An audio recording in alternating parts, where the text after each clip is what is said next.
Olá, pessoal, e bem-vindos a mais um episódio do podcast Atitude Empreendedora. Hoje estou aqui com a Ariane Abdala. Olá, pessoal! E com a Vitória Pirola, pela primeira vez nos estúdios de gravação do podcast. Oi! Bom, este é mais um episódio da nossa temporada especial sobre o Fora da Curva, que, para quem ainda não ouviu os outros episódios, a Ariane vai explicar. O que é o Fora da Curva 3, Ariane? Do que nós estamos falando? O Fora da Curva 3 traz relatos em primeira pessoa de 12 empreendedores brasileiros. E o que a gente vai fazer agora é reproduzir a entrevista, trechos da entrevista que deu origem ao depoimento no livro. Então, eu acho isso ainda mais legal, né? Porque vai trazer um pouco do gostinho de como foi a apuração para o livro. Foram feitos há mais de um ano, aproximadamente. O empreendedor do episódio de hoje é o Diego Siqueira, que é cofundador e CEO da TG Core Asset, uma gestora de recursos com foco no mercado imobiliário. O Diego é goiano e ele também fundou e é sócio da Trinos Co, uma plataforma que oferece suporte à governança das incorporadoras. Ele se formou em administração de empresas na GV, trabalhou na gestora Opportunity e foi analista da Bravo Investimento por 2 anos.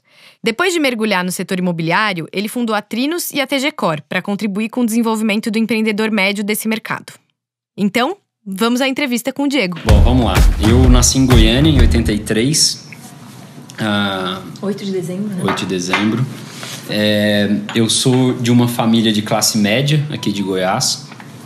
A minha família é basicamente quase toda de funcionários públicos estaduais.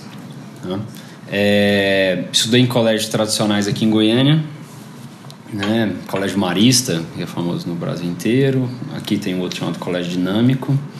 E frequentava muito o Country Club aqui de Goiás. Frequentava muito, minha infância foi muito entre clube e a fazenda da minha família, que os meus avós tinham fazenda e a gente acabou herdando algumas.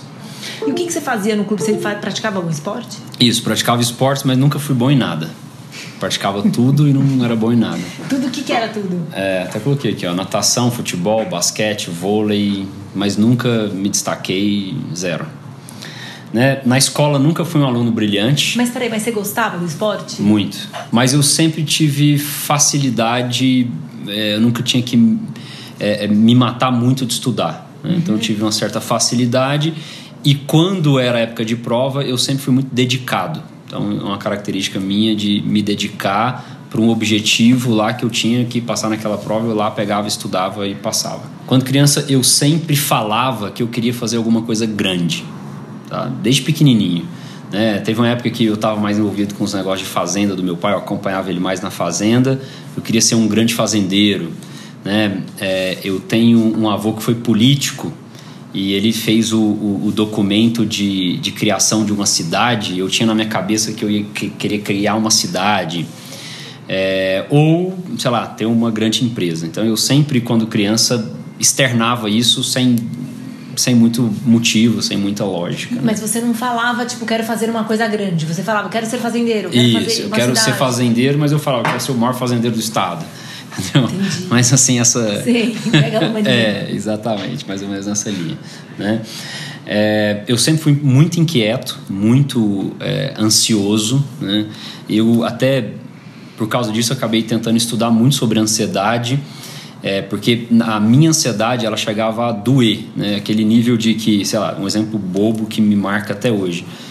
Todo dia, 5, 10 minutos antes de tocar o sino do final, o intervalo da aula, daí ia me dando uma agonia por dentro, que se eu não levantasse da cadeira, alguma coisa doía em mim, de verdade.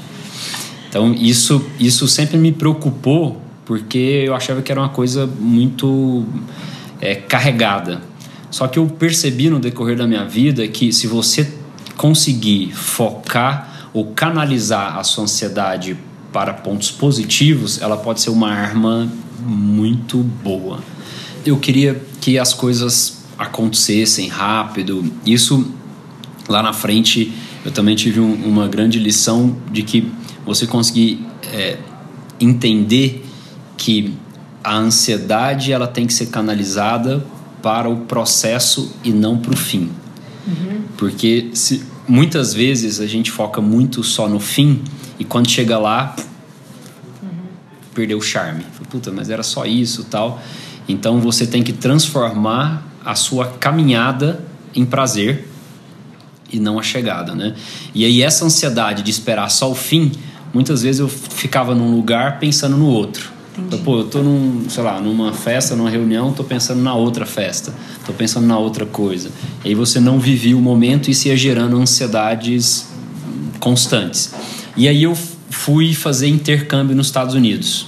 E no ano de 2000, aqueles intercâmbios que você vai morar na casa de americanos, né? Então eu fiquei 1 ano lá na Califórnia. E por que você foi?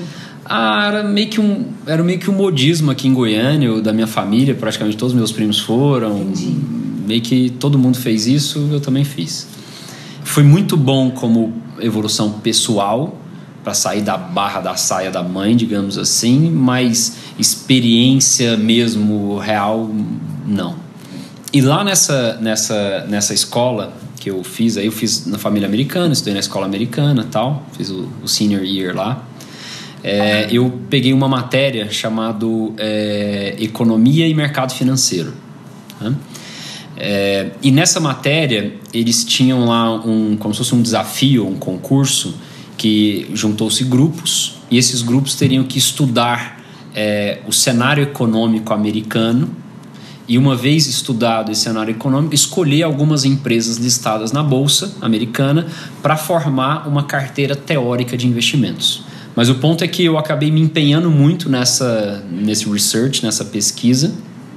E, por algum motivo, as empresas que a gente escolheu lá foi a ganhadora do concurso. Foi a que mais rendeu no final do período. Então, eu vi naquilo uma coisa que me interessou, né, de interesse particular, mas, ao mesmo tempo, uma ferramenta de fazer alguma coisa maior. Tá? E aí eu voltei do intercâmbio convicto que eu queria trabalhar no mercado financeiro por causa dessa bendita aula. Cheguei no Brasil, falei, bom, beleza, não tinha a mínima ideia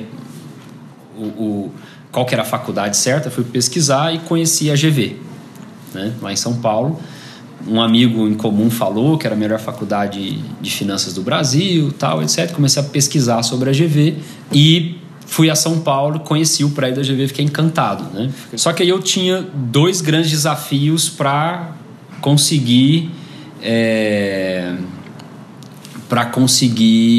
ultrapassar nesse período. Que é em relação ao custo, né? E o segundo, não menos difícil, menos desafiador, era passar na encrenca do vestibular, que era difícil, considerando que eu não era nenhum aluno brilhante. Então foi, bom, vamos um de cada vez, né? Então vamos primeiro passar e depois a gente decide o negócio do custo. Então eu peguei, estudei muito e assim, num rigor, assim, eu comprei um cronômetro, um caderno e eu cronometrava o quanto eu estudava por dia. Eu cheguei a estudar 16 horas por dia. Mas bastante. Paradas para ir no banheiro? Eu parava o cronômetro para ir no banheiro. Gente. Então, assim, eu realmente fui muito focado nessa época. Durante quanto tempo? É porque o vestibular da GV são de 6 em 6 meses, então não foi tanto tempo assim, entendeu? Foram 6 meses? 6 meses. Só que aí eu não passei na primeira vez, aí eu fiz mais 6 meses e passei. Só me fala, 16 horas foi o máximo. Você estudava todo dia? Todos os dias. Qual o mínimo? Não, era eu diria que 16 horas era a média. Pelo menos no primeiro semestre foi meio assustador.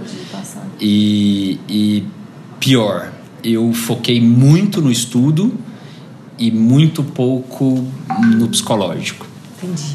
E assim, emagreci pra caramba, sei lá, eu já era muito magro, emagreci uns 5 quilos, fiquei raquítico. E não preparei o psicológico. Nos simulados, eu praticamente acertava o necessário para passar. Chegou na prova, deu um branco, E você acha que foi emocional? Total, sim, fazia absoluta certeza. Fazia conta simples, eu errava a conta. Falei, cara, como que eu tô errando essa conta? De nervoso lá no dia. Tamanho do peso, o tamanho da vontade que eu queria passar naquilo. Que lição, né? Essa parte emocional, não, achei incrível isso. Total. E aí eu peguei e falei, então peraí, eu tenho certeza que eu tenho conhecimento para passar, porque eu estudei, me esforcei, fiz o que eu precisava ter feito, mas agora eu tenho que trabalhar emocional. Aí eu fiz mais 6 meses, né, de estudo, mantive um ritmo forte, mas não loucamente igual o primeiro, mas para ficar revisando o tempo inteiro, ficar fazendo simulado o tempo inteiro, e fui trabalhar mais o emocional. Então melhorei minha alimentação, fui fazer um esporte, então fui mesclando um pouco as duas coisas. Resumo da história, passei em 9º lugar no vestibular da GV. Parabéns, que legal. Incrível. Assim, não sou fora da curva em QI, longe disso. Mas uma coisa eu tenho convicção, que se pegar um cara com QI muito acima do meu e colocar para eu fazer a mesma coisa que ele, no começo ele sai na minha frente, mas depois eu deixo ele para trás, ó. Quando você faz alguma coisa com dedicação e você tem a humildade de aprender aquilo, você ultrapassa quem é muito mais preparado ou muito mais inteligente que você. Muito, muito, muito, muito. E aí eu realmente decidi entrar para o mercado financeiro. Comecei a fazer alguns programas de estágio, né? Entre eles eu fiz o programa de estágio do Opportunity, né? Que na época era visto como uma gestora referência, não só pelo altíssimo nível de funcionários que tinha, mas pelo um processo seletivo muito rigoroso e também um programa de treinamento dos funcionários ou dos estagiários também muito bacana, que eles faziam o que eles chamavam de job rotation, que você passava por todas as áreas, então você realmente se dedicava a aprender. Então foi lá no Opportunity que eu consegui, de uma certa forma, entender de fato para que estudar aquilo que eu tinha estudado e como utilizar aquilo na prática, né? De que forma que aqueles gestores, aquelas pessoas, a equipe de research, faziam as análises para tomar as decisões de investimento e, por consequência, ganhar dinheiro para os seus investidores e, por consequência, ganhar dinheiro para a empresa. Então, lá também, que foi o meu primeiro contato com cultura organizacional do mercado financeiro, né? Eles também batiam muito no conceito de meritocracia e partnership, né? De você poder ser sócio do negócio um dia, que vem da escola Goldman Sachs Garantia. Né? Então lá a gente estudou uma série de livros sobre o Goldman Sachs, como é que era a cultura e tal. Também já começava a se falar bastante da cultura 3G. Então foi no Opportunity que eu realmente, ao mesmo tempo que validei a prática do que eu gostava de fazer, eu começou a me ter algumas pequenas frustrações ou alguns pequenos entendimentos do que eu não queria dentro do mercado financeiro, tá? Então o Opportunity era uma gestora muito focada em renda variável, em ações, só que numa vertente muito fundamentalista. E eu comecei a ver que para eu ser um dos melhores naquele segmento ia ser muito difícil. Porque por mais que eu estudava, por exemplo, a gente ficava 3 meses estudando essa empresa. Uma empresa para fazer esse estudo. Uma única. Você estudava, você chegava o valor justo 50, o negócio estava 25, você mandou comprar 25. O Trump falou uma besteira com a China, a ação cai para 15. E aí? Assim, o percentual de incerteza que você tem necessariamente no seu modelo é muito alto. Então, para você ser um dos primeiros, é muito difícil. E outra coisa também, que isso eu percebi só depois, mas estava muito ainda muito distante da geração da riqueza. Era um âmbito muito especulativo. Então, esses foram fatores que eu cheguei à conclusão que eu não iria seguir pelo segmento de renda variável. Eu saí do Opportunity e fui procurar outros estágios. Aí tinha um amigo meu que estava trabalhando na Rio Bravo, mas é uma grande gestora focada no segmento imobiliário, tá? Principalmente no segmento imobiliário. Ela tem como sócio principal um cara chamado Gustavo Franco. Sim. Que foi presidente do governo, presidente do Banco Central no governo Fernando Henrique. Só que mais importante do que isso, ele foi um dos pioneiros na criação de instrumentos financeiros do mercado financeiro que fomentem o segmento imobiliário. Opportunity, Rio Bravo. Tem episódios que foram marcantes, coisas que você fez ou coisas que você acha importante? Sim, inclusive contribuíram para o nosso negócio. Como eu sou de Goiânia, eu vi aquelas operações legais que a Rio Bravo fazia em Campinas, Guarulhos, Rio de Janeiro, não sei o quê. Eu falei, mas será que não dá para fazer essas operações lá no Centro-Oeste, em Goiás? E eu comecei a perguntar, por que a gente não faz essas operações lá em Goiás? E aí eles não tinham interesse, porque tinha um grande preconceito generalizado, não só da Rio Bravo, mas todas as outras grandes gestoras no Brasil, com os médios empreendedores imobiliários. Porque esse cara, ele não tinha ou não tem ainda hoje uma estrutura muito evoluída de governança. Então ele não tem balanço auditado, não tem rating, não tem uma estrutura de governança implantada, ele não tem transparência, não tem controle pleno, né? Normalmente são empresas familiares que foi meio que crescendo ali e depois até eu percebi que não é nem culpa do cara, é porque o médio empreendedor no Brasil, em qualquer segmento e no imobiliário não é diferente, o cara tem que ser meio herói.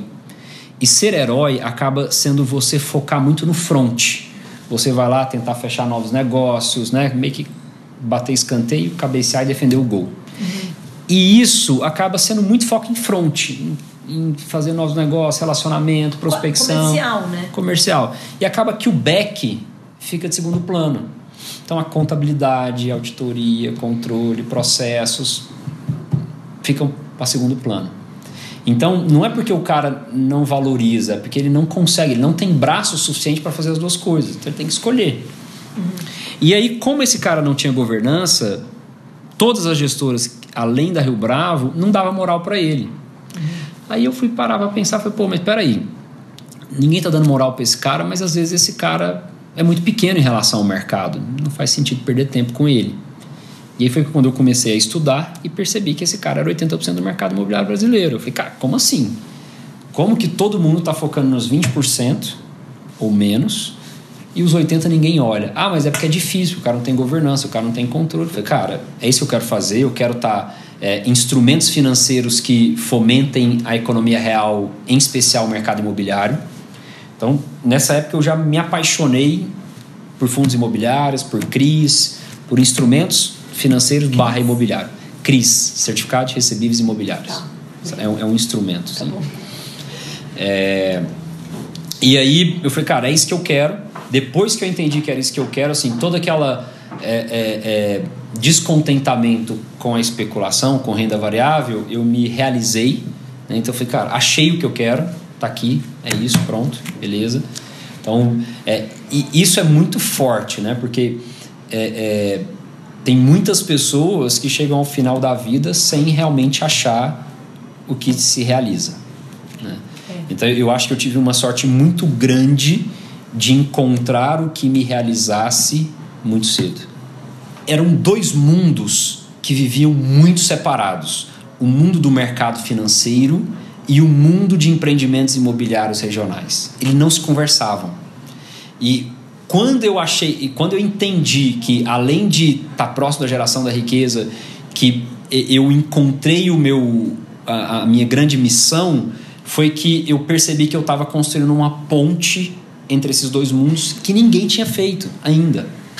Então, se você tem uma maçã mais fácil aqui de pegar, vamos pegar a mais baixa. Por que eu tenho que subir na escada e pegar a que está no topo? A gente, por não ter escolha, a gente preferiu colocar a escada e pegar do topo, que dava mais trabalho, mas tinha um mar gigantesco que ninguém estava disputando ela com a gente. Então, enquanto estava todo mundo disputando as operações da Cirela, da MRV, da Tecnisa, Paraná, eu queria falar com o seu Zé da esquina aqui, que era um empreendedor que tinha 30 anos de histórico, sério, reputação, só que não tinha governança. E depois disso a gente criou um nível plus de governança, que você vai conhecer daqui a pouco, que toda a operação do cara passa pelo nosso negócio. Então é meio que a gente chama carinhosamente de camisa de força, straight jacket, né? Que o cara, uma vez veste essa camisa de força, ele passa a ser elegível a fazer operações conosco. Mas essa camisa de força, não é no ponto de só amarrar, e sim agregar valor no negócio do cara. É tipo quando vai abrir capital, que tem que fazer um monte de coisa certinho? Mas é infinitamente mais simples e mais barato. Porque abrir capital você tem que fazer um monte de coisa que é caríssimo. Então assim, no fim do dia, a gente montou uma máquina que pode ser, olha que maluco isso, que pode ser o maior empreendedor imobiliário do Brasil sem ser o empreendedor imobiliário. Porque eu não posso querer ser o meu cliente. Que a partir do momento que eu quero ser ele, por exemplo, a partir do momento que eu virar uma MRV, uma Cirela, eu passo a ser concorrente do meu cliente. Você nem quer isso, né? Não, eu quero ser sempre o braço estratégico, financeiro e de governança dos bons empreendedores imobiliários regionais. Entendeu? Então, eu nasci para servir esse cara e mudar a realidade que ele estava acostumado. Então escolhemos Goiânia, vim para Goiânia e tal. 1, mão de obra mais barata. 2, mais facilidade de acesso às pessoas, minha família ser daqui, todo mundo ser daqui, etc. E 3, porque também ninguém fazia nada parecido com isso aqui, né? Então, em setembro de 2009, nascia esse grande projeto. O projeto sempre chamou Trinos Capital, desde o primeiro dia. Tá? Então chamou Trinos. No meio do caminho a gente criou a marca TG Core para separar as duas funções, já eu explico por quê. E qual é o propósito da TG Core e da Trinos dentro do mercado imobiliário hoje em dia? O nosso propósito não é ficar rico. O nosso propósito tem toda uma essência que, né, eu vou te adiantar, mas depois eu quero contar com calma. É simplesmente promover uma transformação do mercado imobiliário brasileiro através do médio empreendedor imobiliário, né? Então, o mercado imobiliário ele é meio que um paradoxo, porque ele, teoricamente, é o mercado mais tradicional que tem em qualquer lugar do planeta, né?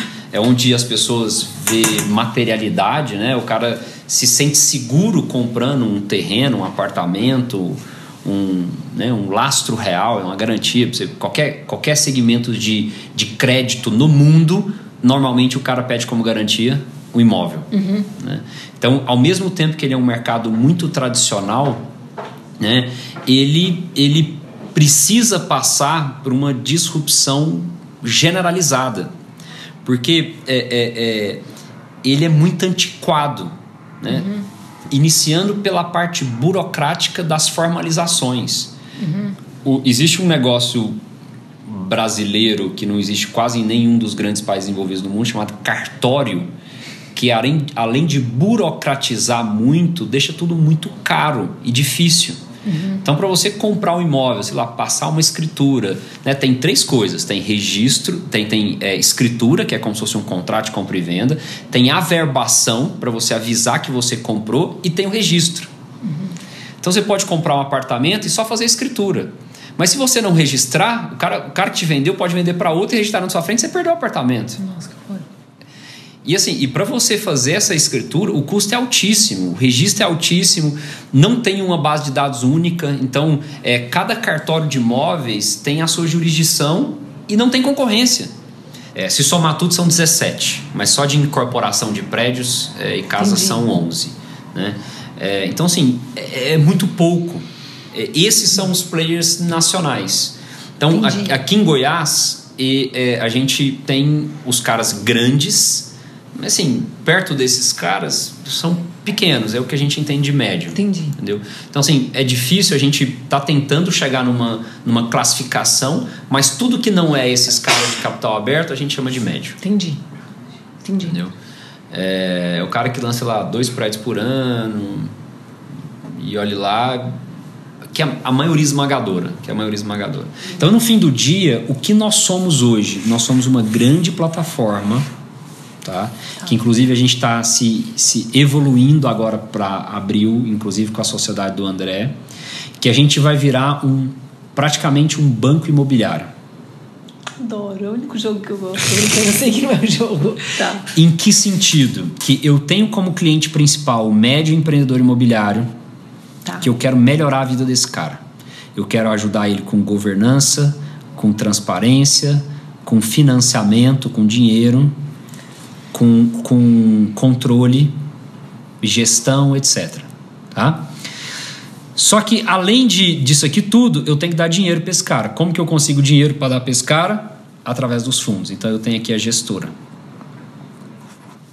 A gestora capta dinheiro nos fundos imobiliários. Eu ofereço um monte de coisa para esse cara e dinheiro. Só que para esse cara ser completo, tem que ter o comprador final de imóveis. Então a gente está montando uma plataforma tecnológica. Para isso que o investimento vai ser muito bem-vindo no curto prazo. E para acelerar, para ganhar mercado. Crescer antes que o resto grande chegue atrás. Plataforma tecnológica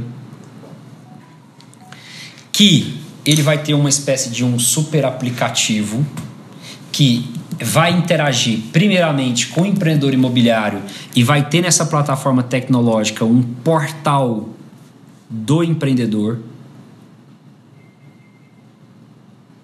que ele vai acessar os relatórios, a inadimplência, o recebimento, a despesa de obra, toda a governança, contabilidade, auditoria, tudo que a gente faz aqui, a gente vai disponibilizar via esse portal para ele, certo? Além desse portal do empreendedor, vai ter o portal do investidor. O cara vai querer investir, porque nós compramos em 2016, mas a licença demorou a sair, uma instituição financeira. Você já ouviu falar do banco BBM, que era do Rio? Bom, era um banco lá. Eles tinham um banco que eles venderam para os chineses e eles tinham uma outra instituição financeira que é uma distribuidora, que é a mesma licença que a XP tem, antes de virar banco. Então a gente comprou uma mini XP, uma corretora, e a gente vai colocar, o cara que fazer o login na nossa plataforma vai ter a alternativa de ter um shopping de investimentos, entre eles, principalmente, os fundos imobiliários. Tá? Então vai ter um portal do empreendedor, que é o que eu já faço. O portal do investidor, para atrair mais investidores e transformar esses 20 mil em 100 mil, 200 mil investidores, etc. Vai ter o portal do comprador de imóveis, porque uma vez o cara comprou imóvel, normalmente ele paga parcelado. Então ele vai poder fazer a gestão do pagamento dele, ele vai poder renegociar o boleto, antecipar, atrasar. Ele vai ter... Quando você vai para São Paulo? Quero comprar um imóvel. Quero tudo agora.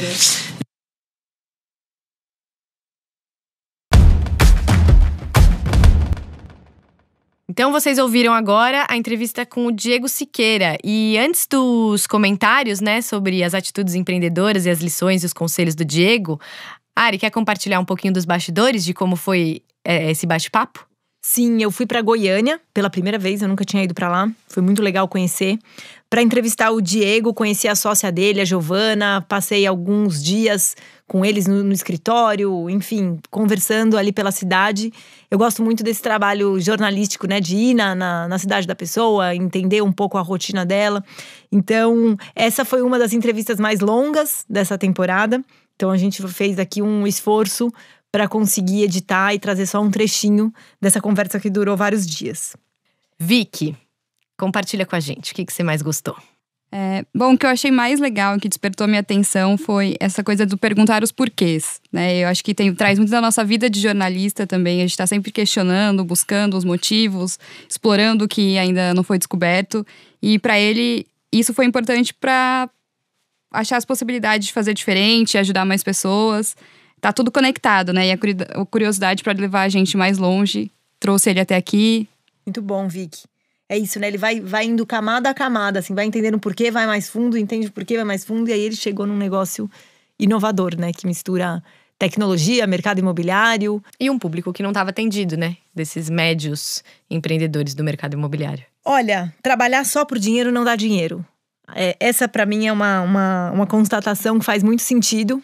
Assim como o contrário, né? Trabalhar não por dinheiro costuma dar dinheiro. Se você faz aquilo com paixão, com dedicação, com excelência.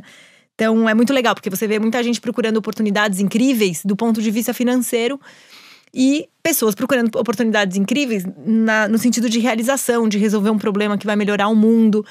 E, geralmente, esse segundo caminho é mais divertido, é mais produtivo e mais rentável, né? Por incrível que pareça. Então, gostei muito de ouvir isso do Diego. Até porque às vezes o dinheiro não tá no lugar óbvio, né? Você precisa… E aí, fazendo o que você gosta, o que você tá afim, você vai descobrindo. O tesouro enterrado. Exato. Como rentabilizar. Bom, eu gosto do conselho que ele deu. Eu lembro quando eu ouvi essa entrevista, li o texto pela primeira vez, me marcou bastante, que é o não precisar ser o mais inteligente, mas o mais esforçado. E o Diego fala isso por experiência pessoal, né? De que você não precisa ser o melhor da turma. Muitas vezes, por esforço, né, pela prática, pelo suor, a dedicação é que vai romper as barreiras. E no longo prazo, essa pessoa que teve a disponibilidade de se dedicar, de aprender, ou como ele mesmo diz, de perguntar os porquês, de insistir, de ser obstinado, ela vai mais longe do que quem, sei lá, já veio de fábrica, né, com uma vantagem, teoricamente uma vantagem competitiva.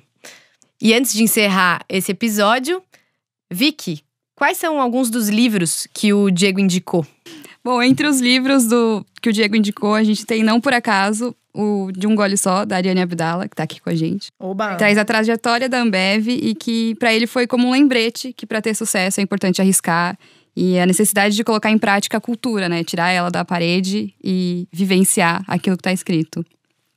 O Extreme Ownership, do Joko, foi outra indicação. O livro ensina o significado de ter uma responsabilidade extrema e reforça a importância de deixar o ego de lado e realizar. E para fechar, ele traz o Made in America, de Sam Walton, que mostrou a importância de começar, né? De dar aquele primeiro passo, independente da situação. Esse livro traz a história do Walmart, da expansão, do tamanho de mercado e a importância de praticar preços mais acessíveis na competição local.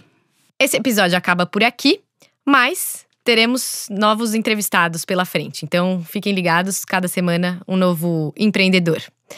Obrigada, Ari. Obrigada, Vicky. Até a próxima. Adorei participar. Até a próxima. Obrigada. Tchau, pessoal.